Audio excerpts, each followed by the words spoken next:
84,560 करोड़ दोस्तों, ये है फिगर जो अप्रूव करा है डिफेंस एक्विजिशन काउंसिल ने।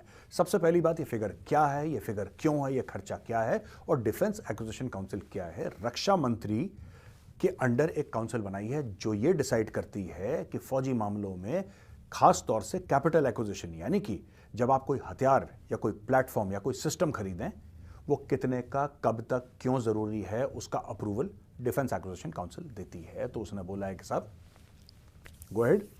तो ये टोटल अगर हम खर्चा देखें दोस्तों, तो ये करीब 11 अरब डॉलर के आसपास निकलता है, ऑलमोस्ट 11 बिलियन डॉलर्स। अब इसमें क्या क्या शामिल है ये मैं आपको बताने वाला हूं दोस्तों। जो सबसे पहले इसमें है anti tank mines. Anti tank mines क्या होती हैं? बारूदी सुरंग होती है या एंटी टैंक जो देखिए, मैं प्रेशर से चलती है ना माइंस, तो जैसे एंटी पर्सनल माइंस होती हैं, उसमें कम प्रेशर पे वो एक्टिवेट हो जाती है, यानी कि उस पर एंटी पर्सनल माइन होती है इंसान के लिए, दुश्मन के फौजी के लिए। फौजी आएगा, उसका पैर पड़ेगा, माइन फट जाएगी, उसका पैर अलग हो जाएगा, फौजी मर जाएगा दुश्मन का। तो एक तो ये एंटी पर्सनल। एंटी टैंक क्या होती है? एंटी टैंक, अब एंटी पर्सनल माइन छोटी सी होती है, वो टैंक का कुछ नहीं बिगाड़ सकती, खरोच भी नहीं आएगी टैंक को, तो उसके लिए बड़ी माइन चाहिए, एंटी टैंक माइन। तो ये जो एंटी टैंक माइन है, इसका प्रेशर भी ज्यादा होता है। तो जब टैंक का प्रेशर या किसी गाड़ी का प्रेशर या किसी बीएमपी का प्रेशर या कोई भी ऐसा ना ट्रूप कैरिंग व्हीकल होती है या कुछ भी ऐसा भारी होता है, जब वो प्रेशर होगा तो वो चीज फटती है और टैंक को बर्बाद करने में मदद करती है। तो ये तो एक एंटी टैंक माइन है। Heavy weight torpedoes, multi mission maritime aircraft and air defence tactical control radars. तो इसमें हेवी वेट टॉर्पीडोज हैं। टॉर्पीडोज क्या होते हैं साहब? छोटी सी मिसाइल नुमा चीज़ें होती हैं जो अंडर वाटर चलती हैं, शिप से फायर करी जाती हैं, सबमरीन से फायर करी जाती हैं टॉर्पीडोज, और ये इस्तेमाल होती हैं दूसरे जहाज़ों को या दूसरी सबमरीन्स को बर्बाद करने के लिए। टॉर्पीडोज आ रहे हैं यहाँ पे। मल्टी मिशन मैरिटाइम एयरक्राफ्ट, यानी कि मैरिटाइम एयरक्राफ्ट मल्टी मिशन, ये ट्रूप्स को भी ले जाए, ये इक्विपमेंट को भी ले जाए, ये सर्वेलेंस भी कर ले, और अगर ऑफेंसिव ऑपरेशंस करने हो तो हो सकता है ऑफेंसिव ऑपरेशंस में भी कामयाब रहे, ऐसे एयरक्राफ्ट ला रहे हैं। और air defence tactical control radars, तो ये तो रडार्स होते हैं एयर डिफेंस के, तो ये एयर डिफेंस के रडार्स भी इसकी क्षमताएं बढ़ाई जा रही हैं, नए नए आ रहे हैं। अब दोस्तों इसके बाद ये जो बोला है कि ये सारा का सारा जो पैसा होगा 84,560 करोड़, ये आत्मनिर्भरता के अंडर होगा।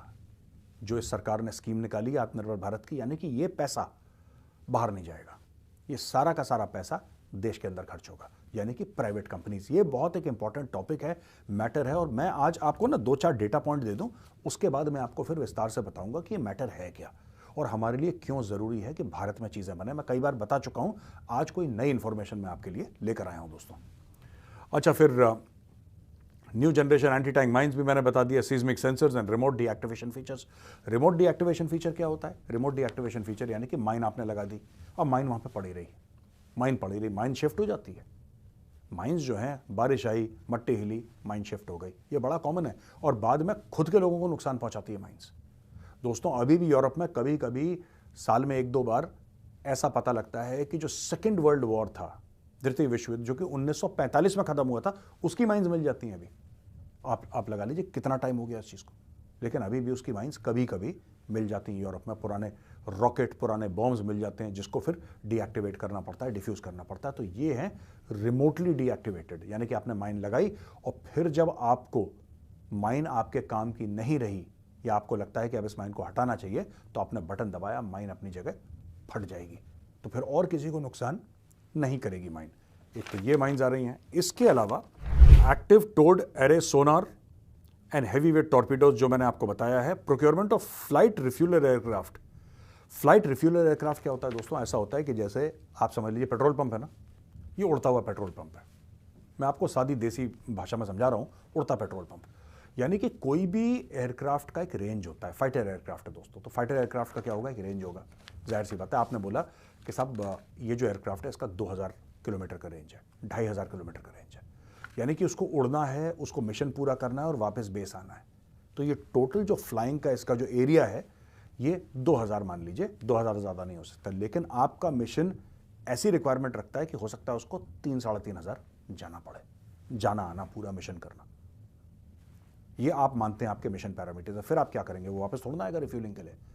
तो आपके पास ऐसे जहाज होंगे, बड़े जहाज जिनमें फ्यूल टैंक्स हैं और उसमें हजारों लीटर फ्यूल रहता है, एविएशन फ्यूल फाइटर जेट्स के लिए, और भी एयरक्राफ्ट के लिए, तो वो क्या करता है कि फिर वो एक पाइप डालता है और पाइप के जरिए रिफ्यूल कर देता है, टैंक फुल कर देता है, उड़ते उड़ते ये टैंक फुल हो जाता है दोस्तों। तो ये भारत को इसकी आवश्यकता है, भारत ने इसके लिए भी बोल रखा है, इसके लिए भी ऑर्डर देंगे। और हम लोग बात कर रहे हैं, इंडियन कोस्ट गार्ड को बोला है कि सॉफ्टवेयर डिफाइंड रेडियोज, तो न्यू रेडियोज हैं उनके लिए, और इन सब के लिए बोला है कि साहब आपको ना 2-4 चीजें करनी है। एक तो आपको लोकल इनोवेशन करना है, आपको रिसर्च एंड डेवलपमेंट करना है। आज की तारीख में मोदी सरकार ने जो कंपनीज है ना, जो डिफेंस वाली कंपनीज हैं दोस्तों, एक ज़माने में तो 100% ये सरकारी कंपनी हुआ करती थी, अब इन्होंने प्राइवेट के लिए खोल दिया। और ये कह रहे हैं कि प्राइवेट का बंदा अगर कोई बैंगलोर में कोई राइफल अच्छी बना सकता है तो पेश करो यार, इंडियन हो, हिंदुस्तानी हो ना, फिर कोई फर्क नहीं पड़ता आप सरकार के लिए काम करते हो, प्राइवेटली काम करते हो, वी डोंट केयर, प्रोडक्ट अच्छा होना चाहिए और भारत में बना होना चाहिए, बस ये 2 रिक्वायरमेंट है हमारी। बढ़िया प्रोडक्ट, अच्छे प्राइस पॉइंट पे, मेड इन इंडिया, कोई मना नहीं करेगा आर्मी, नेवी, एयरफोर्स, उनका काम बनना चाहिए, उनको प्रोडक्ट पसंद आना चाहिए। तो दोस्तों इसके लिए उन्होंने काफ़ी चीज़ें करी हैं इसमें, और ये पूरी की पूरी जो चीज़ है ना, ये सिर्फ एक चीज़ के लिए है, आत्मनिर्भर। तो इनको चाहिए आत्मनिर्भर, यानी कि सेल्फ रिलायंट, यानी कि भारत के अंदर ये चीज़ें बने, कंपनीज भारत के अंदर ये बनाए। क्यों दोस्तों? क्योंकि लड़ाई आप दूसरे के हथियार से नहीं लड़ सकते। भारत ने बहुत कोशिश करी है और इतने साल दर साल से भारत यही कोशिश करता आया है कि अच्छा एक काम करो यार, एक चेक साइन करो, रूस से एयरक्राफ्ट ले लो, दूसरा चेक साइन करो, अमेरिका से ये ले लो, तीसरा चेक साइन करो, फ्रांस से ही ले लो। अभी भी हम ले रहे हैं, ऐसी बात नहीं है कि अभी ये सब बंद हो गया है, लेकिन भारत का एक प्लान है कि कुछ समय के बाद सारी की सारी चीजें भारत में बनेंगी। कई चीजों को, कई आइटम्स को दोस्तों नेगेटिव लिस्ट में डाल दिया है, यानी कि अब फौज को मना हो गया है कि यह चीज आप विदेश से इंपोर्ट नहीं कर सकते, सरकार बैन करती है, तो उसको नेगेटिव लिस्ट बोलते हैं, उसको नेगेटिव लिस्ट में डाल दिया। और हजारों दर हजारों ऐसे आइटम हैं जो आज की तारीख में दोस्तों नेगेटिव लिस्ट में है। अच्छा, इससे क्या है कि मजबूरी हो गई भारत में ये चीजें बनाना, और भारत में लोग तैयार हैं बनाने के लिए, बना भी रहे हैं। तो जैसे कि कोई एक आइटम है जो कि विदेश से ही आ रहा है पिछले 50-60 साल से, मोदी सरकार ने बोल दिया कि अगले साल से विदेश से नहीं आएगा, भारत में बनाएंगे।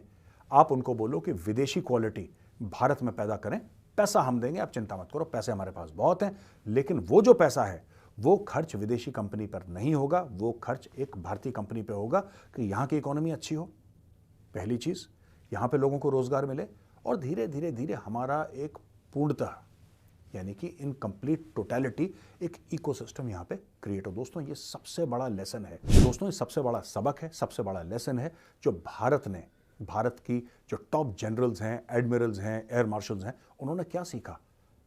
रूस और यूक्रेन के युद्ध से कई सारी चीजें सीखी, कई शिक्षा मिली उससे हमें, लेकिन जो सबसे बड़ी शिक्षा थी ना, जो हमारे जनरल्स ने देखी, सबसे बड़ी चीज, कि जब तक आप खुद किसी चीज को कंट्रोल नहीं करते, खास तौर से आपका इकोसिस्टम मैन्युफैक्चर करने का, आपका सप्लाई चेन, जब तक आप वॉर में अपनी सप्लाई चेन को कंट्रोल नहीं करोगे, आप नहीं लड़ सकते।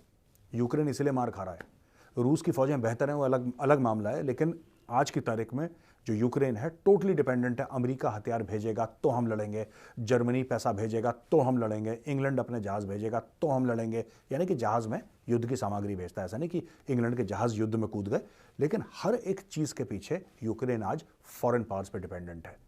और हमारी सबसे बड़ी सीख इस लड़ाई से यही हुई कि boss, you can not be dependent. अगर आपको लड़ना है तो आपको खुद सक्षम होना पड़ेगा, खुद मेक इन इंडिया करना पड़ेगा, और यही गेम है आत्मनिर्भर भारत का।